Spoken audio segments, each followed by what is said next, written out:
2 people dead and officers on leave. It's been months since a very public police-involved shooting. It's decision day for whether 4 officers should be charged or cleared for their actions, and along with it, some telling video of how it all played out.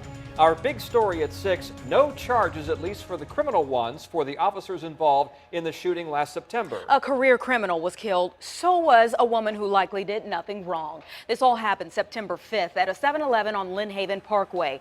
35-year-old Angelo Perry and 28-year-old India Kager were killed in the shootout with officers. Tonight, we're getting our first look at surveillance video that captured every moment of this dangerous and deadly exchange of gunfire and what it means for the case. We have 2 reports for you on today's ruling. Aaron Kelly has spent the afternoon gathering reaction on the Commonwealth's attorney's announcement. First, Jason Marks in Virginia Beach with the timeline of events and the decision for that ruling. Jason. Anita, the Commonwealth's attorney says there are no winners in this case. You have 2 families who are still grieving and 4 officers who have to live with knowing they took 2 lives.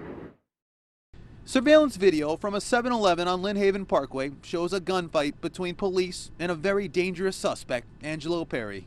It was Mr. Perry who chose to change the circumstances that night when he opened fire on the police. Police were following Perry after getting a tip from a confidential informant.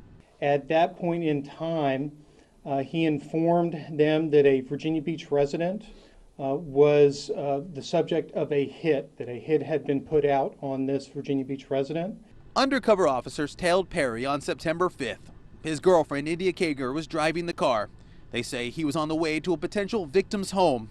At some point, officers thought Perry figured out who was behind him, so they decided to stop him at the 7-Eleven. They identified themselves as law enforcement by yelling, "Police, show me your hands," repeatedly as they approached Perry. The officers then saw the passenger side glass explode and noticed a gun in Perry's hand. He was firing at them, so they fired back.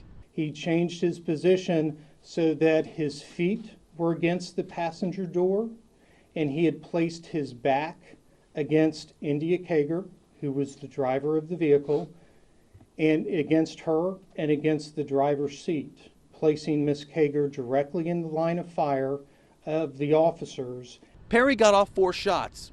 He had a handgun and a rifle. 4 officers returned 30 rounds, hitting Perry 15 to 20 times and Kager 10. They both died at the scene.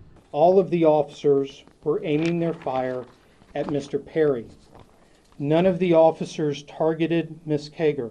The Commonwealth's attorney says since police knew Perry had a criminal past, since he was headed out to commit another crime, and since he fired first, the shooting was justified.